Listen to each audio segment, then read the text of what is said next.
Le mix média, cette approche graphique qui permet de combiner différentes techniques pour créer des œuvres visuelles, ainsi que la création d'un studio de production sont les sujets que nous avons abordés avec Danae Gossé, réalisatrice et fondatrice du studio Pencil. Si vous voulez découvrir un peu plus ces différentes créations, je vous laisse jeter un coup d'œil sur son site internet ou alors sur ses différents réseaux sociaux. Tous les liens se trouvent en description. Aussi, si l'émission vous a plu, n'hésitez pas à la partager ou encore à le soutenir via Tipeee. Bienvenue sur Motion Meet et bon podcast.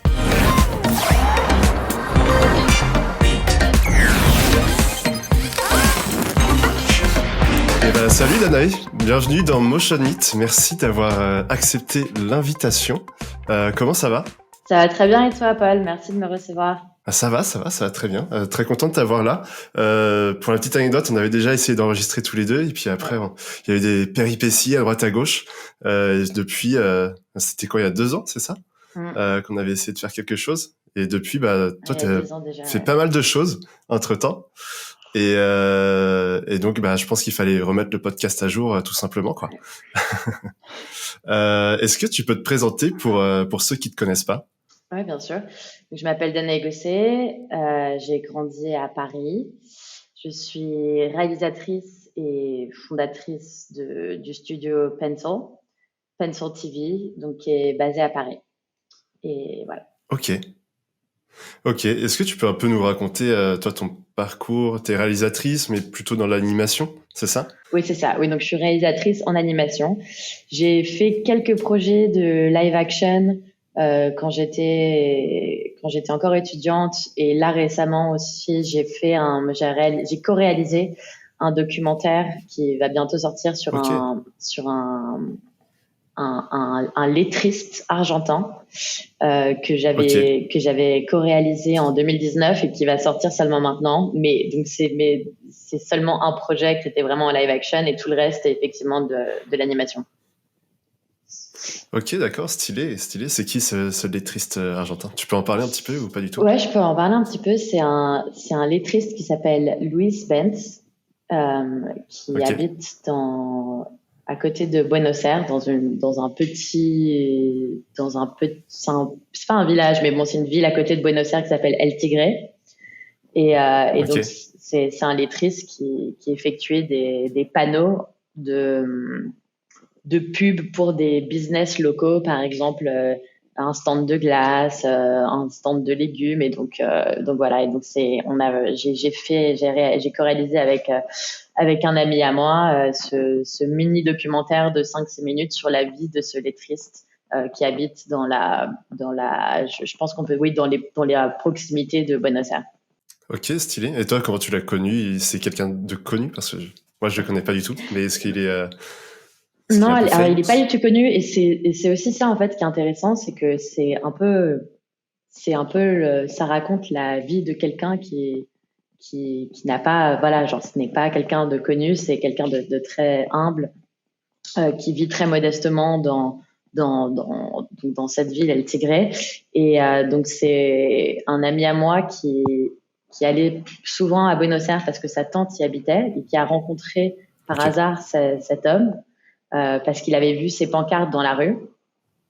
Et il trouvait ça génial, et donc il s'est intéressé à sa vie, et donc il l'avait rencontré une fois, donc quand j'habitais à New York à l'époque, il m'avait parlé de cet homme, et un jour, on avait un peu du temps devant nous et on s'est dit on devrait aller là-bas et réaliser un documentaire sur lui. Et donc on est allé en Argentine et on a shooté plein de trucs. Enfin, c'était surtout lui en travaillant, racontant sa vie.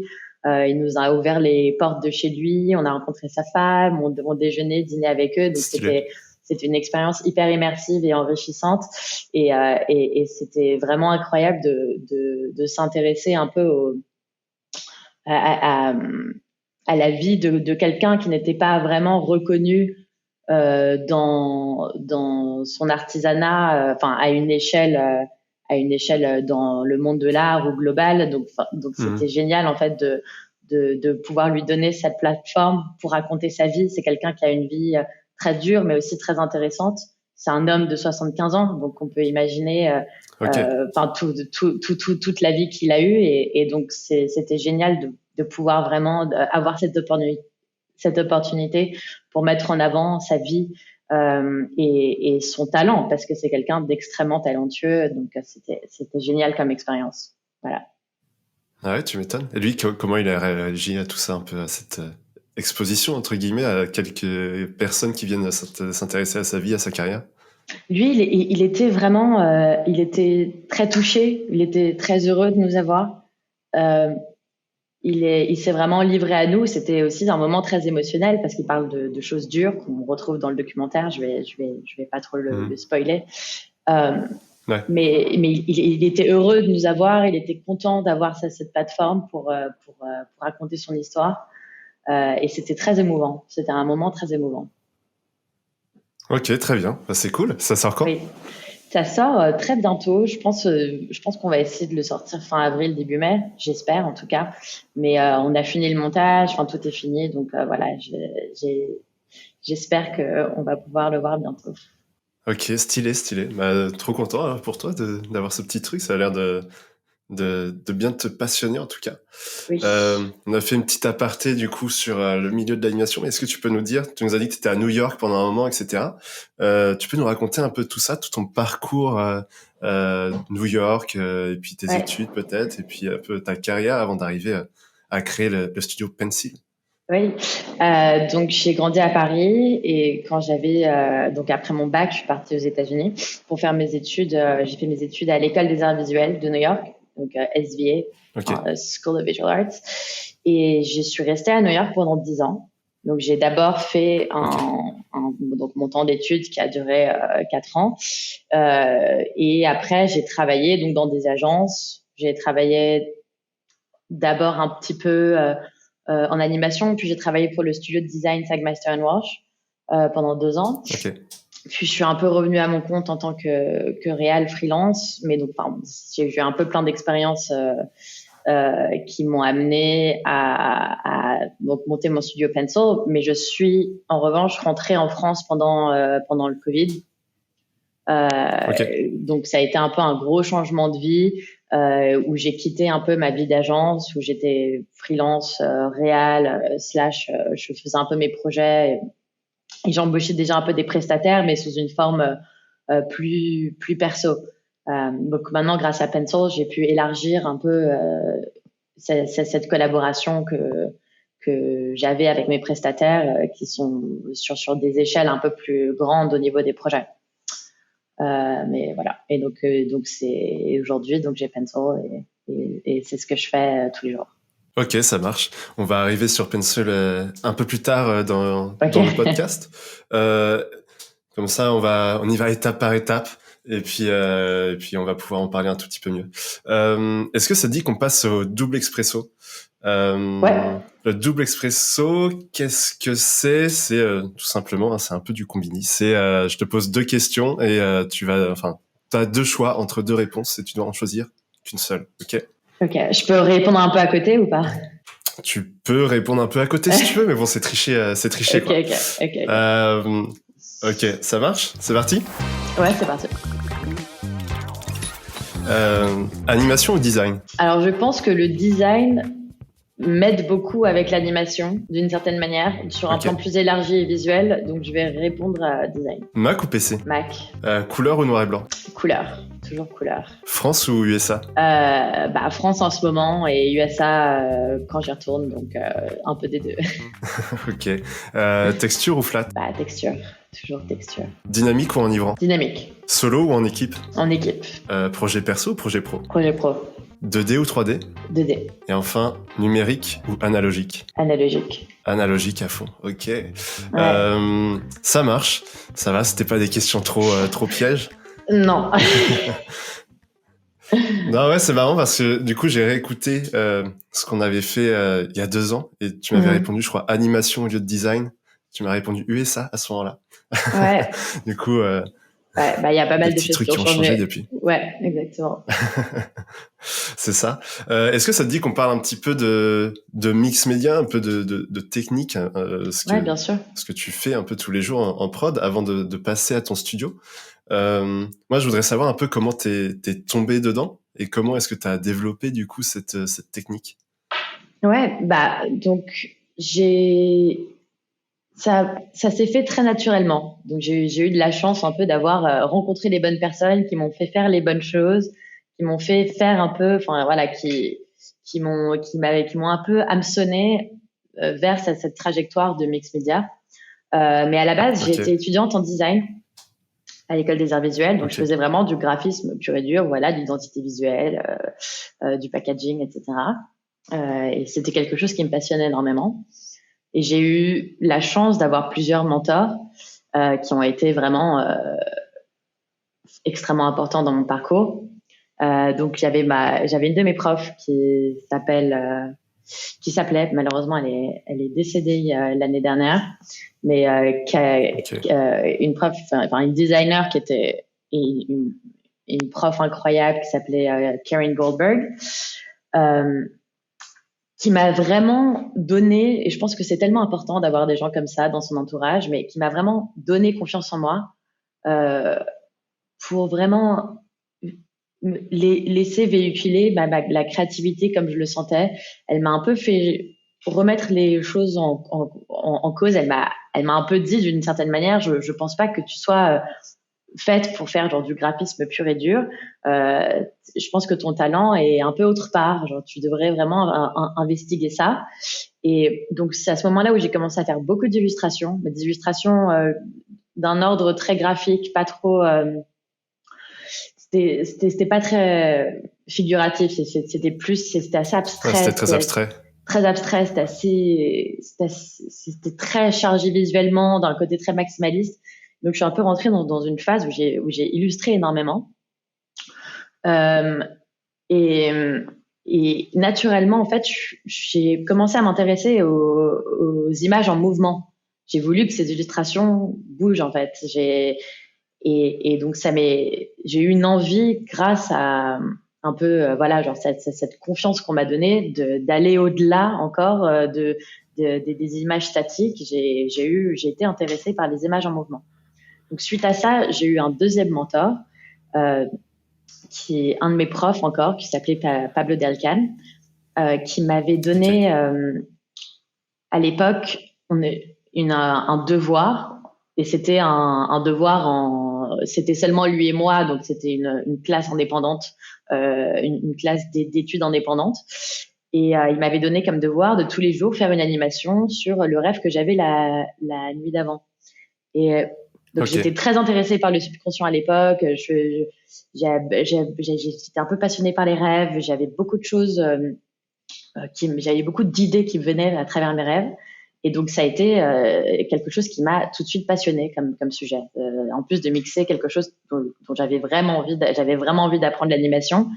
Et j'avais par la même occasion cette opportunité, en plus de puiser dans mon subconscient, dans mon inconscient, dans mes rêves, et donc d'avoir un peu vraiment toute cette tout ce côté contemplatif que je recherchais, enfin qui était très important pour moi à l'époque et qui vraiment puisait dans ma créativité.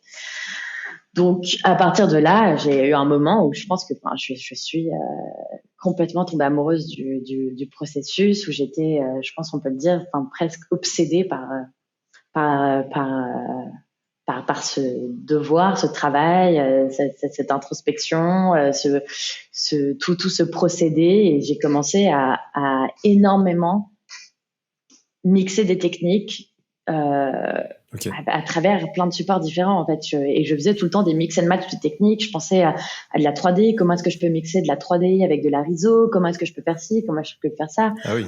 Donc et en fait c'est devenu vraiment, voilà, genre il y avait plein d'idées qui me venaient. C'était un moment incroyable de pouvoir vraiment avoir cette chance en tant qu'étudiante d'avoir vraiment le temps aussi et d'être dans la position d'apprentissage, de pouvoir de s'octroyer en fait tout simplement aussi une espèce de marge pour faire des erreurs et de se dire que c'est ok parce qu'on est vraiment dans cette position d'apprentissage qui est au final un peu aussi une question de mentalité, parce que c'est quelque chose qu'on peut faire même dans notre vie professionnelle, mais c'est vrai qu'il y a quelque chose de très spécial d'être un peu dans cette position que j'ai absolument adoré. C'est clair. En plus, tu as une liberté assez totale là-dessus, donc ça a l'air d'être incroyable, quoi. Et du coup, tu faisais genre des rêves éveillés, tu te réveillais la nuit, tu notais tes trucs et puis Ouais. tu repartais en anime, c'est ça? J'avais des notes vocales sur mon téléphone. Et donc, et Ok. parfois, c'est tout drôle parce que j'enregistrais mon rêve et après je me rendormais. Donc, genre, ma note vocale durait 1 heure et demie. Tu sais. On m'entendait dormir après. Mais donc, oui, non, mais donc, je les enregistrais beaucoup. Et après, oui, enfin, j'avais un calepin où je notais des trucs, où je faisais des sketchs. Donc, voilà, c'est un peu comme ça que je procédais. Ok, trop bien, trop bien. Et après, du coup, après tes études, t'es parti en agence, c'est ça? Ou t'as eu des petits entre-deux après? Euh, alors donc quand j'ai fini mes études, mon prof donc qui m'avait donné ce travail de sur les rêves m'a embauché pour travailler avec lui sur un clip de musique qui était aussi un peu un truc qui était très mix média. C'était pour un groupe qui s'appelait Doll Shot, il me semble. Et c'était une chanson très chelou d'ailleurs, mais et c'était vraiment marrant de travailler avec mon prof et quelqu'un que j'admirais autant sur un projet, de voir un peu comment lui gérait son studio. Ça, c'était génial. Et donc, j'ai travaillé avec lui pendant, oui, c'était genre 3-4 mois, un truc comme ça. Et après, il y a un autre studio à New York qui avait un peu suivi mon travail pendant mes études, qui avait vu ce que j'avais fait avec Pablo sur le clip de musique, qui m'avait embauché pour travailler sur un clip de musique pour l'artiste Mitski. Euh, avec donc avec le studio Art Camp et Sat Moussagi. Donc, il m'avait embauché pour justement élaborer un peu toute la partie mix média du projet, qui était un mix entre la 3D et la 2D, chose que j'avais déjà commencé à développer pendant mes études. Et donc, ça avait vraiment fait un mix,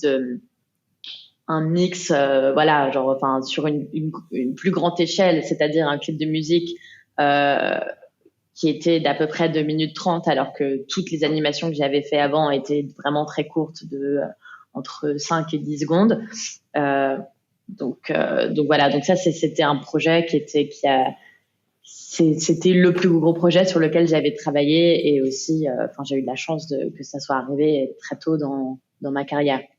Donc on a travaillé sur ce Ouais. projet pendant environ 3-4 mois. Ok. Et donc c'était génial, une expérience. Enfin, c'était une expérience folle. J'ai adoré travailler sur ce projet. Et du coup, c'était quoi un peu comme technique dessus? C'était vidéo plus tu faisais quoi un peu dessus? Alors c'était de la 3D. Ouais. Et j'avais fait une technique. Enfin, donc en gros, j'avais imprimé toutes les pages que j'avais retexturisées à la main, image par image. Puis Ok. rescanner et séquencer. Donc c'était la technique qui avait été utilisée pour ce clip. Ok, ok, ça marche. Et pardon, je t'ai coupé, t'allais enchaîner sur autre chose, peut-être? Oui. Et donc non, après ce clip, donc qui avait été très bien reçu, c'était un gros projet pour une artiste que j'adorais, une chanson aussi qui était géniale. Donc c'était hyper excitant. Et c'est vrai qu'après j'ai eu une bonne période de creux. En me demandant mais qu'est-ce que je vais faire. Enfin, je veux dire là c'était un projet Ok. en freelance qui était un peu sorti de nulle part, mais bon, enfin je veux dire clairement je venais d'avoir mon diplôme, je voulais pas du tout me lancer dans un dans une carrière de freelance, je voulais avoir une expérience en agence, mais bon mon profil était quand même assez Ouais. atypique. En sachant que voilà, je faisais des trucs en mix média, mais j'avais aussi fait un parcours vraiment avec un diplôme en graphisme. J'avais essayé certaines boîtes avaient été un énorme échec, j'avais démissionné, enfin bref, donc c'était vraiment des quelques mois Ok. où j'étais un peu perdue quoi. Genre je me disais mais qu'est-ce que je vais Ok. faire qu'est-ce que je vais faire de ma vie. Et ça marchait pas et enfin bon donc j'étais hyper frustrée. Et puis un jour j'ai vu passer en fait un appel à un stage dans l'agence de design dont laquelle j'étais mais fan, le plus fan sur terre vraiment, qui s'appelait D'accord.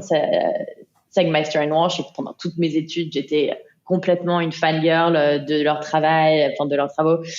C'était pour moi enfin, des dieux vivants. Enfin, je veux dire, je vénérais ce qu'ils faisaient. Enfin, vraiment, j'avais énormément d'admiration pour leur travail. Et donc, j'avais vu passer qu'ils cherchaient un stagiaire. Donc, en sachant que bon, à ce moment-là de ma carrière, je cherchais pas vraiment un stage. J'avais fait déjà 1 milliard de stages. Je voulais vraiment avoir un job full time. Mais Ouais. bon, je me suis dit, dans mon raisonnement, je vais prendre ce stage et à la fin de mon stage, je vais être embauchée parce que je vais faire du super travail et que je vais bosser comme une acharnée. Et est-ce qu'aux États-Unis ça marche pas un peu comme ça aussi? Est-ce que tu rentres pas plutôt par un stage pour ensuite, je sais pas du tout. Il me semble que j'avais vu ça peut-être dans un film. Tu peux complètement. Après, je veux dire, je pense qu'en France aussi, peut-être. Genre, si tu fais du super boulot dans un stage et que les gens sont contents de ton travail, que ça se passe bien, je pense qu'ils ont envie de te garder. Mais en tout cas, voilà, quand j'y suis allée avec cette mentalité de genre, ça va être un stage qui va déboucher dans un job, et c'est ce qui s'est produit. Donc, je l'ai un peu manifesté, si on, si on peut dire ça, mais je me suis vraiment donné les moyens et heureusement, ça s'est bien fini et j'ai appris énormément à travers ce travail. Et c'était une chance de dingue pour moi d'être là et, avec autant de gens qui sont autant talentueux dans divers domaines, qui sont passionnés, qui avaient vraiment envie de travailler, envie de faire des projets. J'ai beaucoup aussi appris sur la production des projets, sur l'organisation, sur le management un peu, de la manière dont les teams, comment gérer une team. Donc ça, c'était hyper enrichissant. Déjà là-bas, tu gérais un peu des gens parfois, quelques moments? Parfois, rarement quand même, parce que j'étais quand même à un stade junior. Mais en revanche, j'étais une éponge. Je voyais très bien ce qui se passait, comment est-ce que les personnes dans un statut un peu plus senior, j'ai géré les teams, etc. Donc je prenais vraiment note de tout ce qui se passait et en ayant dans l'idée, en sachant que ça allait être enrichissant pour plus tard, pour m'apporter quand moi j'aurai ma propre agence, qui était toujours mon rêve, et je savais d'une certaine manière que c'était vers ce quoi je gravitais naturellement. Ah ok, du coup toi t'avais un goal, c'était vraiment, tu savais que tu voulais avoir ton agence de production ou de design à un moment, quoi. Oui, toujours. Et ouais, du coup là t'as un peu fait tout ton parcours, et après ton agence, qu'est-ce qui s'est passé? Donc j'ai décidé de démissionner parce que ça faisait déjà... De ton job de rêve? Oui, mais en fait, au bout de 2 ans, j'avais déjà, je pense, appris tout ce que je devais apprendre. Évidemment que non, je veux dire, j'aurais pu rester plus, apprendre plus de cet endroit, mais en fait, au bout d'un moment, je pense qu'il faut aussi savoir quand partir au bon moment, en fait. Et j'ai eu ce feeling-là, en fait, que c'était génial. Et j'étais trop contente d'avoir eu cette expérience, mais que là, j'ai été prête pour une nouvelle aventure. J'étais prête pour quelque chose d'autre. Et j'ai vraiment, c'était instinctif, en fait. Genre, j'ai eu ce moment où j'ai su qu'il était temps que je change de route. Et j'avais besoin un peu d'un nouvel axe dans ma vie. Et donc, voilà. Donc, j'ai pris cette décision que je regrette pas du tout, d'ailleurs, mais oui. Et qu'est-ce qui t'a fait avoir ce petit déclic de te dire ok, c'est bon, là je suis prête, je peux me lancer? En vrai, c'était aussi une histoire d'opportunité, parce qu'on m'avait proposé à l'époque de co-réaliser un clip de musique pour Kelsey Lou, Boys Noise et Chili Gonzalez. Et en fait, ça a été un peu le truc déclencheur où je me suis dit, bon, il faut pas que je rate cette opportunité. Ça vient exactement au moment où je pense que je suis prête pour prendre une direction différente, et je pense que voilà, il faut que je me lance. Et donc j'ai accepté, j'ai démissionné, j'ai commencé mon travail, et donc voilà, et donc ça a commencé comme ça. Ok, ça marche. Ah, j'aime bien ton histoire, ça fait vraiment genre un peu les success stories que tu peux entendre, mais ça fait genre le truc, t'as accepté, enfin, t'as eu des échecs, des erreurs, et puis même quand t'as un peu, quand t'es en études, t'as accepté d'avoir des échecs parfois. Parfois, quand t'es étudiant, tu te dis non, j'aurais pas le temps, il faut absolument que ce soit carré, etc. Alors que non, en fait, c'est le moment, comme tu dis, où tu peux avoir, enfin, t'as le droit d'échouer, en fait. Enfin, de faire des trucs pas forcément bien. Et après, ouais, je trouve ça même intéressant que tu nous dises que t'as eu des petites expériences qui se sont plus ou moins bien passées avant de trouver quelque chose qui t'a plu vraiment, avant d'avoir l'opportunité de rentrer dans l'agence de tes rêves, quoi, entre guillemets. Parce que, ouais, je pense qu'il y a plein de personnes qui peuvent être dans cette situation-là où tu dis, OK, j'en suis où? Qu'est-ce que je fais? Est-ce que je dois continuer comme ça ou est-ce que je dois tout changer d'un coup? Que ce soit aussi bien dans l'art que dans d'autres domaines. Et du coup, ouais, je trouve ça assez inspirant en fait de se dire que OK, c'est pas grave, il y a des moments où faut s'accorder le moment de pas réussir forcément, quoi. Mais je vais même dire, bon, là, ça va être un peu truc d'inspiration, on va dire ça, mais je veux dire, j'adore les échecs, je veux dire, et c'est comme ça, je trouve qu'on grandit le plus au final. Genre, c'est justement en étant un peu en sortant de sa zone de confort. C'est toujours été, tout était toujours bien et plat. Je veux dire, je pense qu'on apprend le plus dans des moments où on est le plus vulnérable, le plus déstabilisé, et on apprend de ses erreurs. Enfin, et oui, effectivement, c'est pas des moments qui sont très agréables, c'est sûr, mais c'est essentiel, vraiment. Ouais, c'est ça. Je pense que c'est de là où t'apprends le plus, en fait. Ouais. Tu dis, OK, ça a pas marché. Pourquoi? Maintenant, tu sais pourquoi ça a pas marché, quoi. Mais ouais, c'était le moment inspirationnel. Du coup, je mettrais des petits violons et je le mettrais sur TikTok. Exactement. Billionnaire, je sais pas quoi, là. Et puis, ça part. OK pour ça. Du coup, freelance, est-ce que ça te dérange si on reste un petit peu dans la technique avant de rentrer, d'aller un peu plus dans le studio que tu as créé juste après? Ouais, bien sûr. En fait, toi, du coup, comme le mix média, c'est un mélange de plusieurs techniques différentes. Comment est-ce que tu arrives à rester un peu à l'affût de tout ça, de tout ce qui se passe à droite à gauche? Alors, donc, c'est une bonne question. Je pense que d'une certaine manière, je pense que j'ai un peu un côté qui est très contemplatif.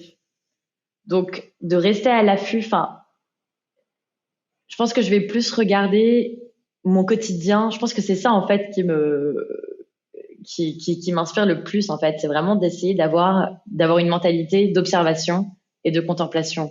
Je vais pas être sur tous les blogs de design, des trucs, des machins. Enfin, à vrai dire, je veux dire, oui, je peux voir du travail qui m'inspire, etc. C'est génial, mais je vais plus essayer de puiser mon inspiration intérieurement et par le monde qui m'entoure directement. Après, évidemment, que ça soit par aller voir des galeries, regarder des films, mais c'est aussi d'être un peu en pleine conscience, même quand je marche dans la rue, d'essayer de voir des combinaisons de couleurs, genre des ombres qui sont stylées, genre je vais m'arrêter, prendre une photo, enfin. Okay. Peut-être être moins dans cette espèce de c'est quoi ce truc en ce moment qui fait un peu du buzz, mais plus je me fie plus à mon instinct, on va dire, plutôt que aux autres choses qui se passent d'une certaine manière, mais qui rentrent évidemment dans ton champ de vision, parce que on est au final, je pense, vraiment le produit de tout ce qui nous entoure, de notre environnement, des conversations qu'on a avec les gens, de ce qu'on voit. Donc évidemment que ça a un impact, mais je pense que ce qui est intéressant, c'est de prendre justement son environnement et cet impact émotionnel, visuel, etc., et de l'intégrer d'une manière personnelle. Je ne sais pas si ça a du sens. Non, si. Voilà. Mais donc, je reste pas à l'affût. En tout cas, je pense pas. Mais donc, j'essaye plus de me faire confiance et de faire confiance en ce que je vois, en ce que je ressens, dans mes expériences, dans mes relations, et essayer de traduire ça visuellement, parce qu'au final, c'est mon moyen de communication. C'est un peu des mouvements en images. C'est la manière dont moi je m'exprime. Voilà, genre je pense qu'il y a des gens qui ont des mots, qui parlent très bien, qui s'expriment à travers la cuisine, à travers l'écriture. Voilà, moi je m'exprime plus avec avec des mouvements en images qui sont inspirés par ma vie un peu du quotidien et beaucoup aussi de questions existentielles que j'ai eues récemment. Voilà. Ok. Et est-ce que du coup tu mets un peu de toi dans chacun de tes travaux, plus ou moins, même quand c'est des choses un peu plus commerciales ou pas? Comment est-ce que tu abordes un peu ce genre Complètement. de projet? Je pense que oui. Après, je pense que dans les projets commerciaux, tout simplement, c'est une balance à prendre. Mais j'ai de la chance aujourd'hui, je pense, d'avoir réussi à vendre cette partie de moi dans les projets commerciaux, dans le sens où généralement, quand les clients me contactent, c'est parce qu'ils ont envie d'un esthétique un peu rêveur, très lyrique, fantaisiste, contemplatif. Généralement, voilà, on me demande pas de faire une pub euh, très très commerciale qui serait en dehors de mon champ d'expertise. Après, je calibre en fait.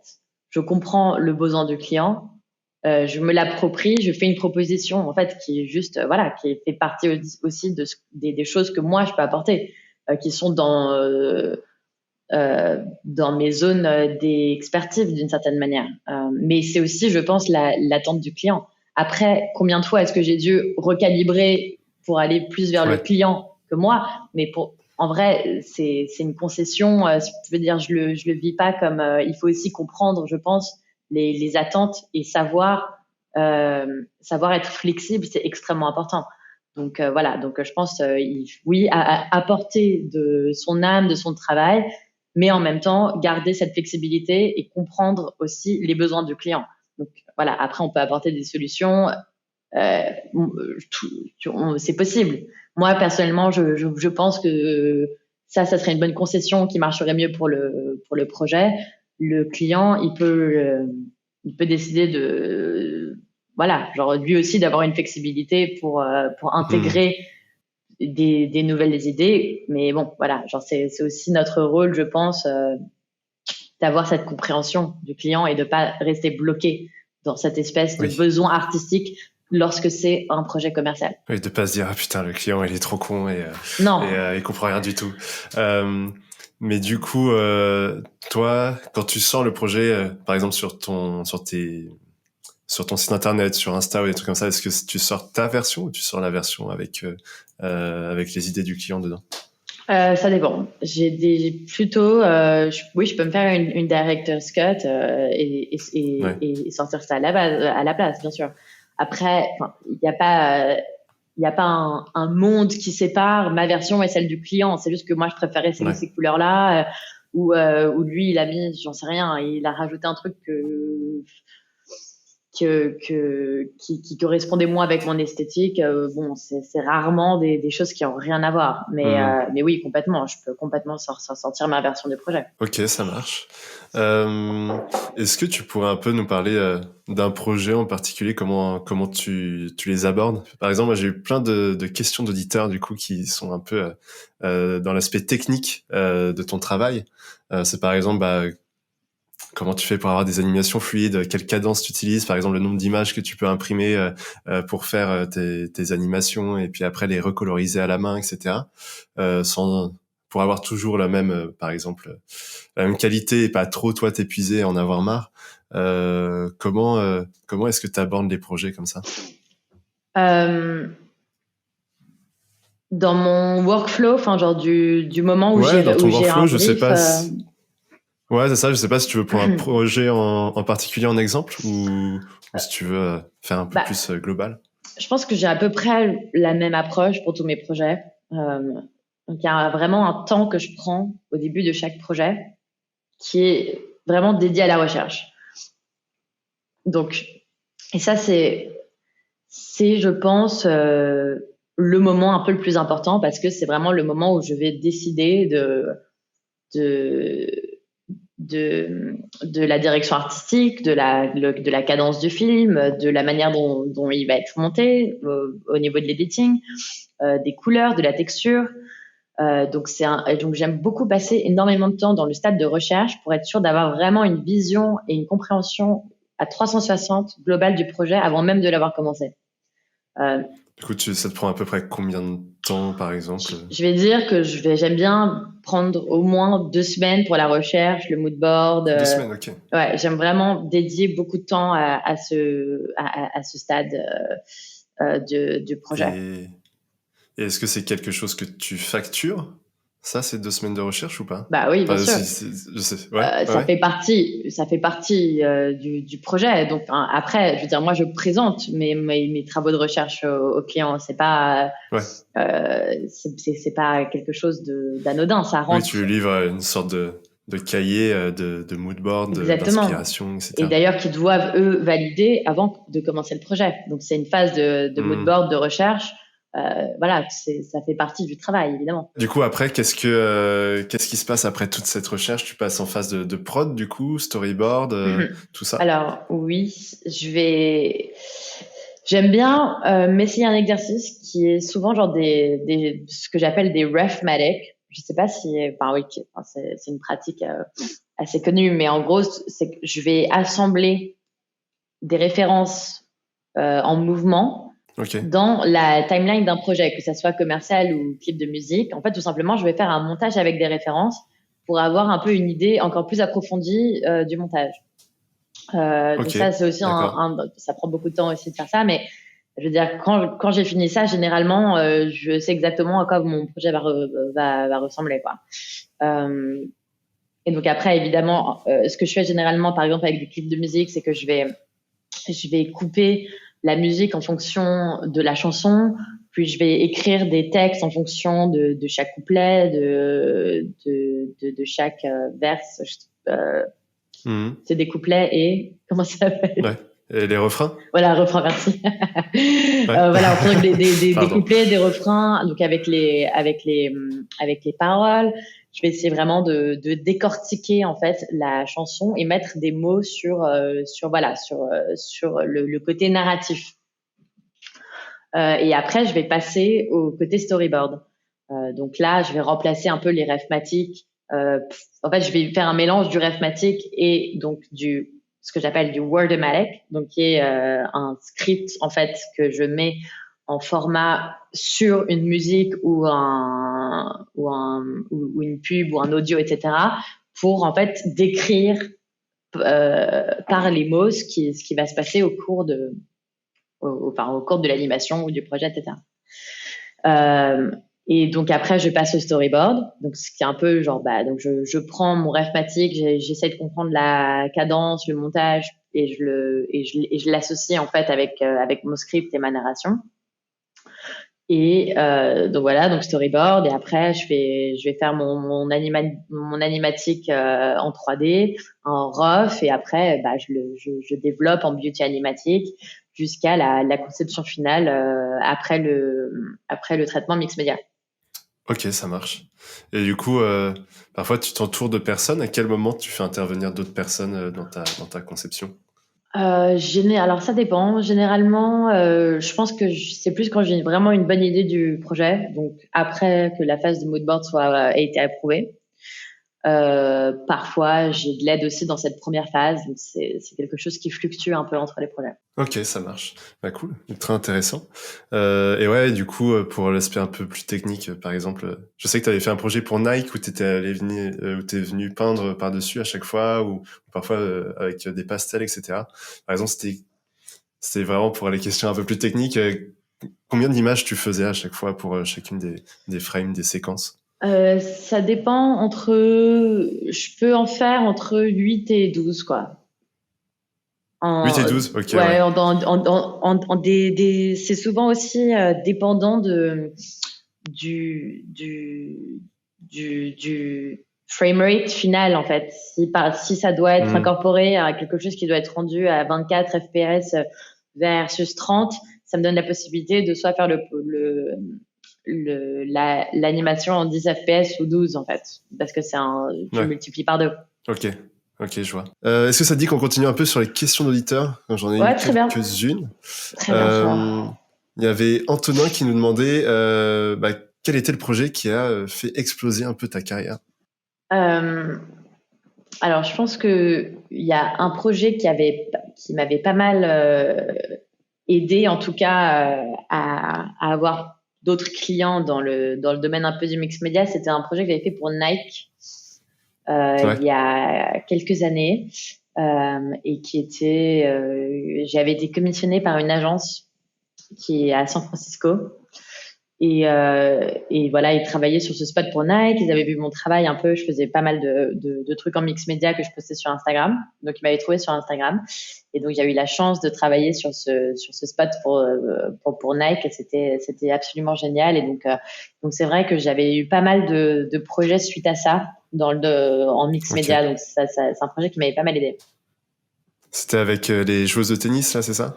Ouais, c'est ça. Exactement. Ok, d'accord. Antonin nous a posé pas mal de questions. Je crois que il est vraiment fan. Est-ce que tu avais déjà des projets, t'as déjà eu des projets 100% numériques où à chaque fois tu essaies d'apporter un peu ta patte, ta texture dessus? Je pense que je fais pas du tout de projet 100% numérique, non. C'est un peu, je pense, pour Pencil, je considère vraiment que c'est un studio d'artisanat d'une certaine manière. Ok. Et justement, je pense avec tout ce qui se passe, notre avancée digitale de dingue avec l'IA, etc. Je prends un peu, on va dire, le contre-pied, mais tout en prenant avantage de la technologie. Mais c'est vraiment important pour moi et dans mon process en général de faire des choses physiques et palpables. Donc, je voudrais garder, en tout cas pour un certain temps, ce côté à la main qui représente vraiment le travail de Pencil. Est-ce que tu aurais dans les idées de faire genre une sorte de galerie avec tous tes travaux que tu aurais pu faire à la main, etc., pour voir un peu ton process, tout ça? Bah écoute, j'y ai pensé. J'ai aussi pensé potentiellement en fait, plusieurs fois, j'ai un peu mis des trucs sur Instagram, genre qui veut une frames de ce projet. C'est trop bien. Et donc de temps en temps, je fais des trucs où j'en envoie comme ça, quoi. Et c'est vrai que pourquoi pas, j'aimerais bien peut-être élargir, peut-être en envoyer plus ou potentiellement, pourquoi pas une galerie, ça pourrait être intéressant. Après, vu que c'est des images qui sont assez répétitives, je me demande si ça intéresserait vraiment les gens, mais en tout cas, c'est une bonne idée que j'aimerais potentiellement approfondir. Ok, d'accord, intéressant. Ouais, après, t'as plusieurs structures, hein, t'as plusieurs galeries qui font que même si c'est des images répétitives, je pense que t'as des sortes d'installations à créer qui peuvent faire que le truc soit assez intéressant. Ok. Et autre question encore, quels sont tes tips pour que tes projets soient rentables? Parce que on trouve que, en fait, dans ton travail, il y a vraiment c'est assez conséquent, quoi, la somme de travail. Comment est-ce que tu fais pour réussir à être rentable sur tes projets? Moi, j'ai des tarifs élevés. En vrai, c'est comme ça que je m'y retrouve, tout simplement. C'est d'avoir ce côté artisanal et de production peinte à la main avec un mix de digital, d'analogue. C'est des choses qui demandent beaucoup de personnes, ça demande beaucoup de coûts en matériel, ça demande énormément de temps. Donc, dans les devis que j'envoie, c'est forcément, ça a forcément un impact. Du coup, j'ai une question comme ça. Combien de projets tu prends à l'année, par exemple, pour du moment que le projet me plaît, je prends tout. Mais là, par exemple, ce serait je peux regarder sur mon Dropbox, voir à combien j'en suis depuis que j'ai commencé Pencil.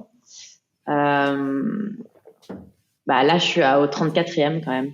Ok. Et Pencil, du coup, ça fait combien de temps? Ça fait 1 an? 1 an et demi? Ça fait depuis janvier 2022. Ok, d'accord. Donc, 2 ans. Ouais. Ok. Ok, ça marche. C'est pas mal, 34. Ça te fait quoi? Ça te fait 17 par an? Ouais. C'est un peu plus d'1 par mois. Donc, c'est quand même pas mal. Et enfin, ce serait quoi ton dream job, ton job de rêve que tu rêverais travailler dessus? Je pense que en ce moment, j'aimerais bien faire quelque chose qui toucherait un peu plus le mainstream. Par exemple, j'aimerais bien faire un clip de musique pour je sais pas, une artiste un peu pour des artistes pop qui ont beaucoup de visibilité Ok. Comme genre j'aimerais bien faire un clip pour Dua Lipa, par exemple. Ah ouais, stylé, ok. Ouais, ça, j'aimerais bien faire un truc vraiment qui puisse toucher beaucoup de gens sur une échelle globale. T'as Voilà. déjà eu un peu des petits contacts pour essayer d'aller toucher les stars Euh, ou pas du tout? j'avais pitché sur un projet pour elle d'ailleurs il y a quelques années que j'avais pas eu Ok. malheureusement. Mais oui, je suis un peu en train de semer des graines par-ci par-là et on va voir. Voilà. Si quelqu'un connaît Dua Lipa, Contacter Danae, quoi. contactez-moi. Bon, Voilà. bah, c'est cool, stylé. Ok, ça marche, ça marche. Et bah, c'est tout pour les questions d'auditeurs. En tout cas, j'ai eu pas mal de questions là cette fois-ci. Je pense que t'es celle avec qui j'ai eu le plus de réactions, donc bravo à toi. Euh, donc on va passer un peu plus au concret maintenant. On le tease depuis le début du podcast et on va parler de ton studio Pencil. Euh, Est-ce que tu peux nous en parler un peu de la genèse de tout ça? Qu'est-ce qui a été aussi l'élément déclencheur pour créer ton propre studio, de passer de freelance à du coup à une structure un peu plus? Je te laisse nous en parler. Super. Je pense que ça m'est vraiment venu très naturellement. J'ai eu, je pense, toujours dans ma vie déjà des rôles modèles d'entrepreneurs. Euh, et, euh, et en grandissant, voilà, enfin, j'ai toujours eu des problèmes avec l'autorité. Je sais pas, Ok, je pense que je peux rentrer dans la case de petit soldat qui est très très enthousiaste et qui fait tout bien entre guillemets. Mais je suis pas authentique quand j'ai ce rôle en fait. Euh, j'ai besoin, je pense, de faire des choses pour moi. Euh, mais ça m'est venu après vraiment un temps que j'ai pris en ayant en fait en ayant le plus d'apprentissage possible à travers des mentors, à travers des structures, à travers des agences. Et j'étais ravie d'avoir ces rôles-là, mais je savais que c'était vraiment pour me préparer à avoir ma propre agence un jour. Donc c'était de l'entraînement, quoi. oui, de l'entraînement dans un certain sens. Après, je pense vraiment que personne, pas tout le monde n'a cette vérité. Et c'est une vie Oui, avec un peu plus d'incertitude, avec un peu plus de comment dire, avec plus de doutes, avec plus de stress, avec plus de travail. Je veux dire, là, je suis responsable entièrement de mes clients, de mes projets. Je veux dire, il y a un côté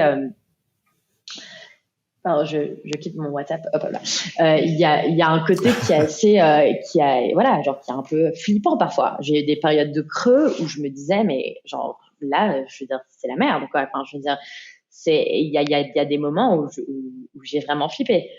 Et après, quand bon, t'étais bah, en free ou quand t'as démarré ton studio, non, du non, coup? quand j'ai eu Pencil, même après de l'avoir démarré, Ok, j'ai eu des moments où j'avais genre 10 projets d'un coup et après des périodes de creux de 3 mois où j'avais rien.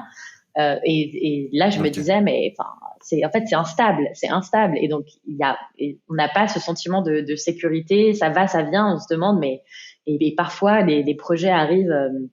Quand il y en a un, il y en a pas un, il y en a 50, et après, il y a rien. Enfin, c'est assez déstabilisant, quoi. Euh, donc après, bon, moi, c'est la vie que j'adore. Et j'ai ce côté, je pense, très américain où pour moi, je mets un peu le travail avant tout.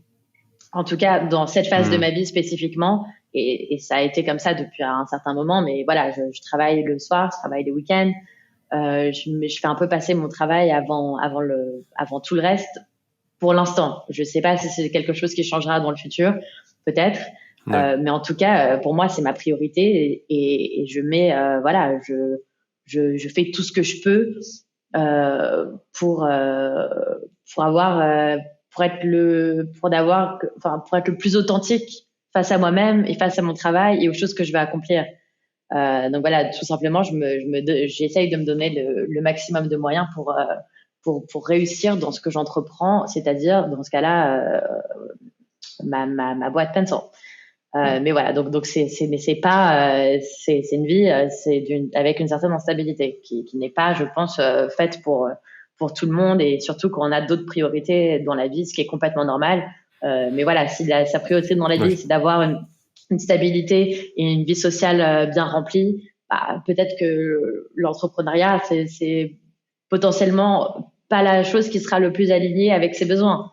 Mais bon. En tout cas, pas les premiers temps, quoi, pas les premières années. Ouais, c'est ça. Ouais. Ouais, parce que là, je voyais un peu, j'avais posé la question sur LinkedIn et sur Thread, s'il y avait des gens, du coup, qui voulaient créer leur studio. Il y a quand même une grosse majorité, à peu près 70% des gens qui souhaiteraient, qui ont en tout cas envisagé de créer leur studio. Est-ce que pour toi, c'était aussi, parce que par exemple, là, j'ai Chloé Chasny qui a créé elle une boîte qui s'appelle Omatic, qui disait que c'était un peu plus simple de collaborer avec des développeurs au sein d'une même structure, et que du coup devant les clients tu avais aussi plus de poids. Est-ce que pour toi aussi c'était un enjeu, enfin c'était quelque chose que tu voulais avoir en créant Pencil ou pas? Tu veux dire genre cette idée de collaboration? Ouais, c'est ça. Et puis du coup aussi d'avoir un peu plus de poids auprès du client. C'est vrai que parfois quand t'es en freelance, tu te dis bon c'est une petite structure, il ou elle est toute seule. Du coup, est-ce que je vais pas plutôt aller voir un gros studio plutôt qu'aller voir ce freelance là, tu vois? Oui, bien sûr. Et je pense que c'est rassurant au niveau des clients de savoir qu'on a une team derrière, que c'est pas une seule personne. Mais voilà, quand on a une vraie équipe, qu'on montre, ça a forcément un impact sur les travaux qu'on rend. Et ça, je pense, rassure des clients de savoir qu'on a une structure et non pas un individu, une personne travaillant individuellement. Ce qui était en fait, j'avais cette approche en tant que freelance, c'est-à-dire que quand je travaillais sur des projets, je sous-traitais pas mal de choses également. Donc en fait, ça avait beaucoup plus de sens d'avoir une vraie structure et de se représenter en tant que structure et non pas individuel.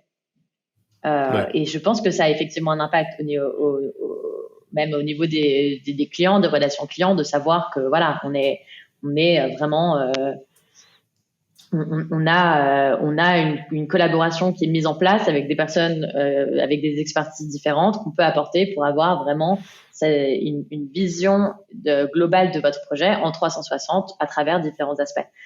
Donc ça, je pense que c'est important pour le client d'avoir ça en tête, effectivement. Ouais. Et du coup, est-ce que toi, tu t'es un peu entourée ou est-ce que tu t'es toujours toute seule dans ton studio? Je sais pas. Alors, moi, je sous-traite beaucoup pour l'instant. J'ai pas encore franchi le cap d'embaucher des gens en CDI. Je pense que je le ferai à un moment où quand ça me semblera opportun. Genre là, je pense que j'ai besoin encore un peu plus de faire mes preuves un petit peu plus en solo pendant un certain temps. Mais dans l'idée, évidemment, ça serait de développer. Mais il faudrait que je pense déjà trouver la bonne personne pour le bon rôle, que ça ait du sens sur le long terme. Enfin, voilà, là, j'ai beaucoup de relations qui se sont créées sur le long terme, même avec des gens que j'avais en stage, on continue à travailler ensemble. Et je travaille beaucoup avec des gens qui ne sont pas forcément basés en France. Je travaille beaucoup avec les UK, avec les États-Unis. Et j'aime bien aussi ce côté très international qui me représente bien d'une certaine manière, et aussi qui apporte beaucoup de richesse au projet, d'avoir différents points de vue, différentes mentalités, donc évidemment de différentes solutions.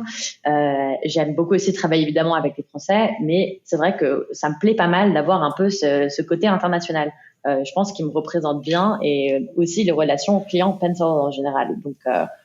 Donc à voir comment ça se traduira par la suite. Ok. Et du coup, comment est-ce que ton approche envers les clients ça a changé? Est-ce que c'est maintenant tu démarches beaucoup plus? Est-ce que tu réponds plus à des appels d'offres ou des choses comme ça ou pas?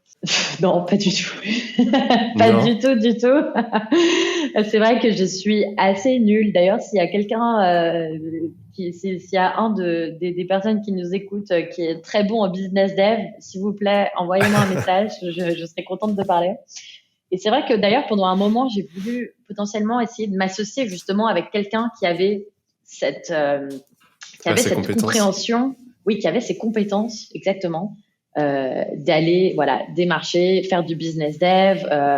Il y avait des bonnes relations clients, etc. C'est vrai que c'est pas mon point fort. Et en fait, bon là,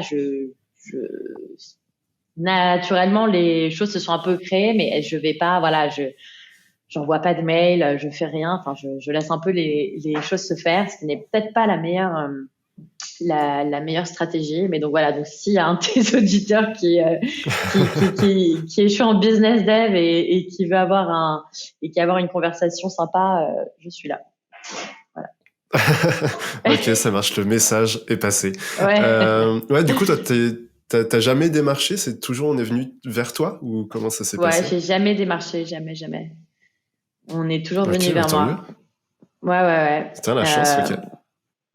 J'ai eu cette chance de jamais de jamais démarcher. C'est vrai que j'ai eu pas mal de chance dans mes projets. C'est toujours un peu arrivé de manière très organique. Ouais. Mais en revanche, j'aimerais bien commencer à réfléchir à mettre en place, être Tout un ça, peu ouais. plus, prendre de l'avant, me présenter mon travail, chose que je fais pas forcément maintenant, quoi. Ok, et du coup, maintenant, avec Pencil, comment est-ce que tu gères tes productions en équipe? Du coup, on en a un peu parlé là quand on évoquait un peu tes phases de prod entre le storyboard, le moodboard, etc. Mais comment tu les gères? Comment est-ce que tu vas switcher de quelqu'un à une autre personne? Parce que tu as une liste de freelance et du coup, ça te permet d'aller voir, de savoir qui est meilleur en quoi, etc. Ouais, j'ai une liste de freelance. C'est vrai que j'aime bien travailler avec les mêmes personnes parce qu'il y a toujours des Ouais, relations de confiance qui s'installent. J'aime bien être un peu relax avec mes collaborations. J'ai eu des collaborations qui se sont malheureusement mal passées. Bon, ok. comme je l'ai dit tout à l'heure, tant mieux. J'apprends de mes erreurs, j'apprends de mes échecs. Donc même si c'était des moments assez compliqué.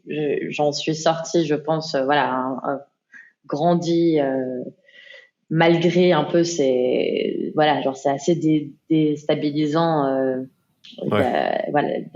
d'avoir des collaborations qui se passent pas toujours très bien. Mais en revanche, quand je trouve quelqu'un avec qui ça se passe bien, j'essaie de faire durer la relation au plus long terme possible. Et d'ailleurs, j'ai beaucoup de chance d'avoir rencontré des personnes formidables avec qui je travaille littéralement presque sur tous mes projets, que ce soit en 3D, en 2D. Donc voilà, donc j'essaie au maximum de retravailler avec ces mêmes personnes enfin, très ponctuellement, je vais aussi tester et amener des nouvelles personnes sur mes projets, voir comment ça se passe. Donc voilà, donc j'aime bien garder un noyau assez solide, mais aussi laisser des opportunités à des étudiants qui viennent d'avoir leur diplôme, avoir des personnes qui m'envoient un peu des messages sur Instagram, qui sont intéressées de collaborer avec moi, etc. Donc c'est un peu un mix de personnes que j'embauche assez régulièrement et des personnes à qui je laisse une chance de travailler sur le projet, quoi. Et comment t'intègres dans ton process les nouvelles personnes? Parce que parfois ça peut faire un peu peur de se dire ok, j'ai jamais travaillé avec cette personne-là. Est-ce que ça a fité aussi bien professionnellement que humainement peut-être? Comment est-ce que tu arrives à te dire ok, je vais l'intégrer un petit peu plus dans ce projet-là? Je pense que c'est un peu plus de temps individuel avec cette personne pour essayer vraiment de la Ouais. guider et d'essayer au mieux en fait d'offrir un peu aussi ce côté de mentorship. Bon, évidemment en fonction de son niveau. Si c'est quelqu'un de très senior, Hmm. souvent j'ai rien à leur apprendre et c'est plutôt le contraire. Mais Ouais. mais voilà, j'aime bien vraiment dédier du temps, tout simplement, pour essayer, voilà, genre, si on a besoin, on fait un call, je te réexplique. Si tu veux même, genre, qu'on fasse un brainstorm, qu'on parle d'idées, on échange des références. Donc, vraiment d'avoir un peu ce côté très ouvert et humain, tout simplement, avec des personnes et, et essayer de rester assez pédagogue et patient. Euh, Comprendre aussi que voilà, la personne arrive dans une structure qu'elle ne connaît pas, donc prendre vraiment le temps de la mettre à l'aise, de lui expliquer des attentes, de prendre du temps pour des échanges si la personne en a besoin, et voilà, enfin juste avoir d'établir une relation de respect et tout en étant voilà, genre j'aime bien avoir vraiment un, un côté très positif dans mes projets. Enfin, j'ai vraiment envie que les gens soient contents de travailler dessus. Donc c'est vrai que ça, c'est une grande qualité que je recherche chez les personnes et les collaborateurs en général. C'est vraiment ce côté enthousiasme, très enthousiaste. Ouais, de la motivation, enthousiasme. Oui, qui fait toute la différence, quoi. Donc ça, c'est un côté très très important. Voilà, et des gens qui sont pas négatifs. Ça aussi, je préfère 1000 fois travailler avec quelqu'un qui a un travail un peu moins bon, mais qui a vraiment envie d'apprendre, qui a vraiment envie de travailler sur le projet, qui apporte des idées, qui a vraiment une bonne énergie, plutôt que voilà quelqu'un d'autre qui, même si son travail est très bon, a une mauvaise attitude ou une attitude qui correspond pas avec ce que, en tout cas, j'ai envie d'établir dans les dynamiques de mon projet, tout simplement. Ouais, c'est marrant que tu le dises parce que on avait parlé avec Gimmick Studio, un studio au Canada, et c'était à peu près la même chose. Ils préfèrent 100 fois une personne qui est gentille, assidue, enfin pas assidue, mais qui respecte tout, etc., qu'un gars qui est peut-être le plus talentueux du monde, mais qui s'en bat un peu les couilles, quoi. Donc ouais. Et ouais, du coup, après tout ce que tu m'as parlé là, j'ai récupéré la question que j'avais oubliée tout à l'heure. C'était que en fait, c'est les contacts vraiment qui sont primordiaux, peut-être au fil du temps, quoi. C'est toi, tu gardes des contacts de gens avec qui tu travailles parce que ça s'est bien passé, mais toi aussi, t'as des clients qui ont gardé ton contact parce que ça s'est bien passé derrière. Et c'est ça vraiment, je pense qu'il faut chérir à un moment peut-être. Bien sûr, complètement. Et les relations, c'est tellement important. Je veux dire, tous les jours, on a, et encore, j'ai fait des erreurs vraiment je pense, et c'est dur de s'adapter aux différentes personnalités. Mais les relations, c'est indéniablement une partie du travail, surtout quand on a sa propre agence. Mais après, je pense que vraiment le mot d'ordre, c'est la flexibilité. C'est la flexibilité et le respect. C'est l'envie et d'essayer toujours mieux de comprendre la personne en face de soi. Et parfois c'est dur, parfois il y a vraiment des moments compliqués. Et bon, ben en tout cas, dès que j'arrive un peu, je pense que ce qui est important, c'est d'essayer d'apprendre en fait de ces erreurs. Donc par exemple, j'avais eu des problèmes en management avec certaines personnes dans mes projets précédents. J'ai fait des formations en ligne. J'ai essayé vraiment de m'intéresser comment. Ouais, genre j'ai vraiment essayé de prendre. J'ai essayé de prendre le taureau par les cornes et aussi moi de me demander aussi genre mais qu'est-ce que j'ai fait, qu'est-ce que j'aurais pu faire mieux, qu'est-ce que j'ai fait de mal. Donc voilà, donc j'ai fait une formation en ligne cet été de quelques mois. Je pense qu'il m'a beaucoup aidé. Et c'est quelque chose auquel j'aspire, c'est de toujours voilà être d'essayer au maximum de progresser dans certains domaines qui sont essentiels dans mon travail et notamment donc les relations avec ma team et aussi évidemment les clients qui demandent au final une intelligence émotionnelle. Enfin voilà, parfois c'est complètement en dehors de sa zone de confort, mais il faut savoir gérer ses émotions, il faut savoir rester calme, et c'est hyper important. Ouais. Faire un peu de yoga, de méditation avant un gros call et puis et puis voilà quoi. Non mais ouais, c'est sûr que les relations humaines c'est le truc à gérer, à savoir gérer. Parfois t'as toujours des surprises quoi, tu sais jamais ce qui peut t'attendre. Mais ok, ouais, non, c'est bien aussi que tu puisses dire ça. Ok, c'est cool. Ok. Et du coup, si on devait un peu parler d'un projet sur lequel tu avais travaillé là avec Pencil dernièrement, si tu devais en choisir qu'un par exemple qui t'a vraiment plu et qui t'a vraiment apporté, toi, ça serait lequel?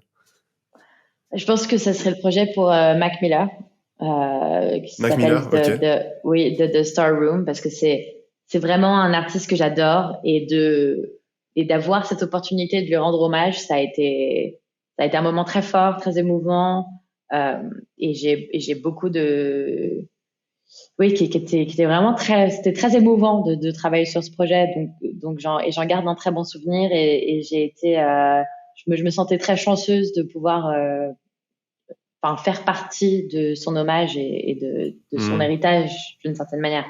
Donc voilà. Donc je dirais ce projet. Ok. Bah, t'as pas eu de Jolipa, mais Mac Miller, c'est quand même déjà pas mal. C'était un projet pro ou c'était toi perso qui t'avais fait ça?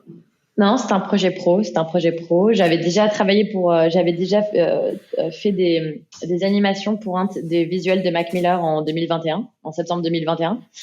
Ok. Et donc en fait, son frère, avec qui j'étais à peu près resté en contact avec, m'avait contacté parce qu'il voulait faire un visuel pour donc ce clip de musique qui était une version qui était unreleased de cette chanson spécifiquement.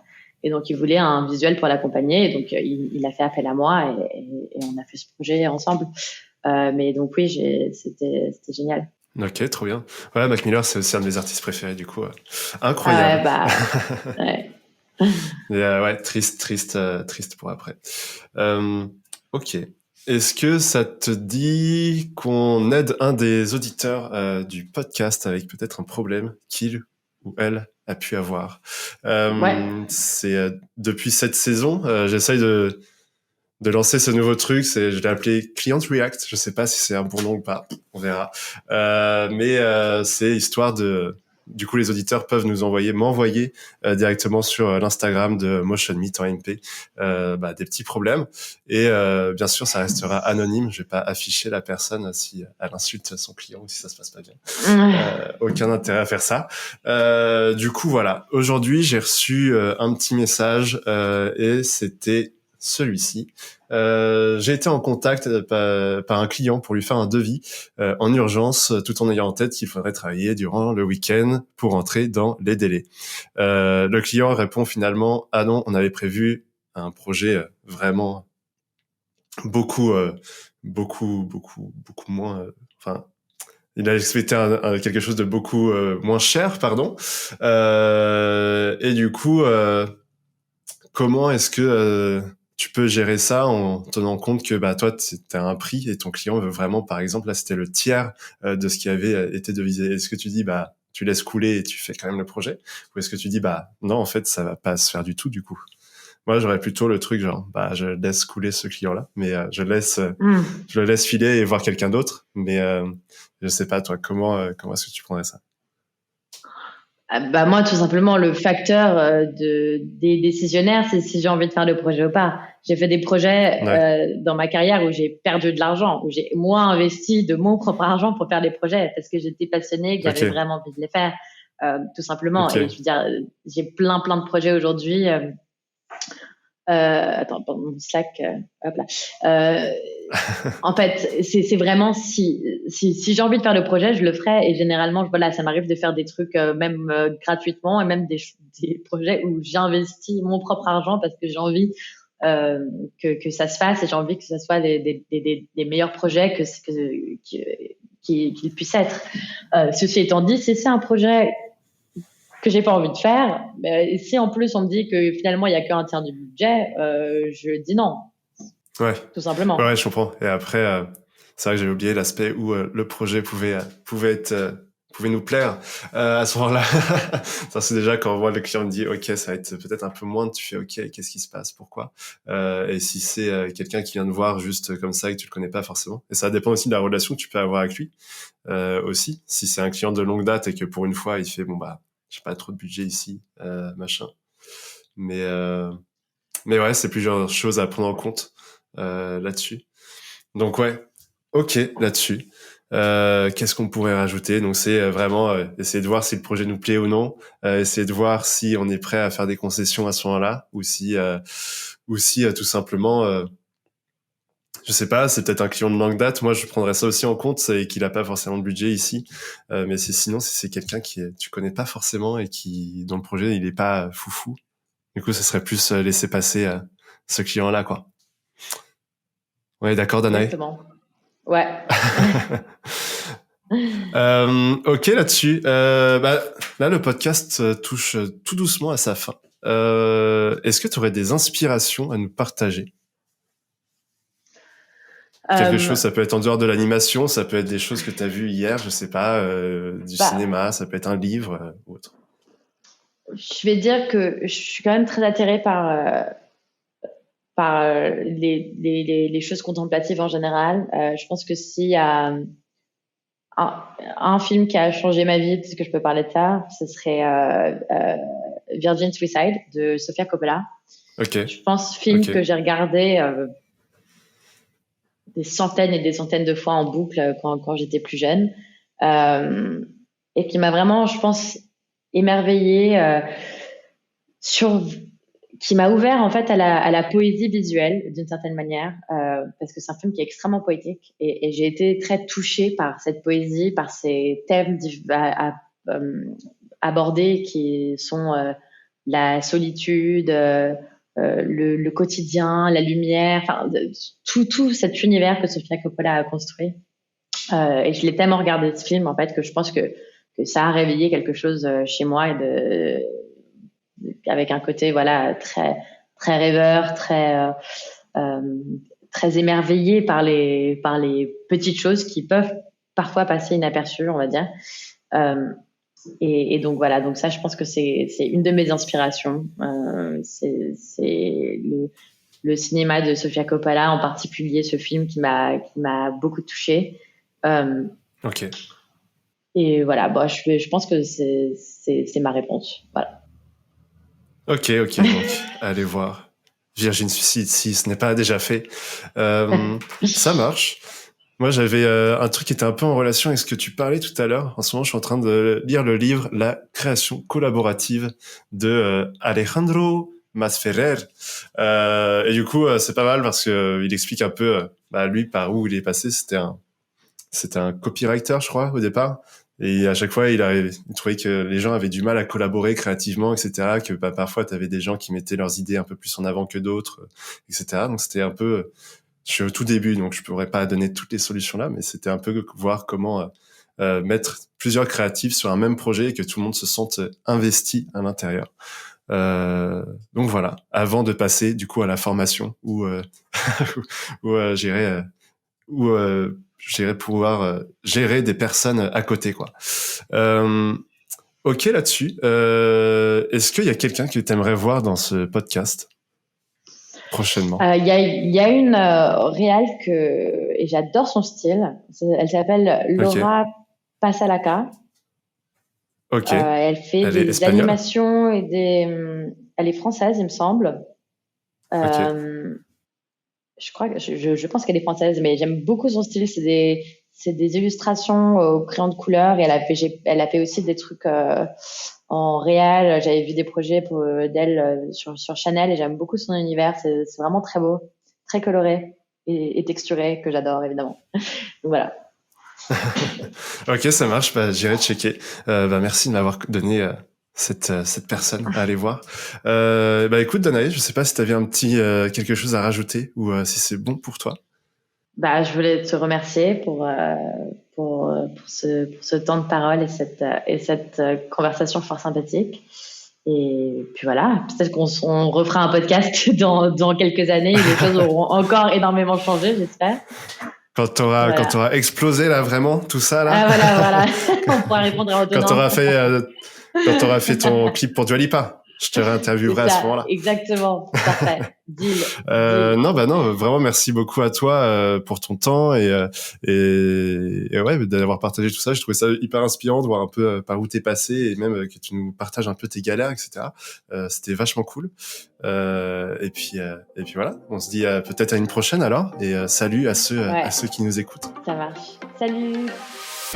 Merci d'avoir écouté l'épisode. S'il vous a plu, n'hésitez pas à mettre un pouce bleu ou les 5 étoiles et à le partager.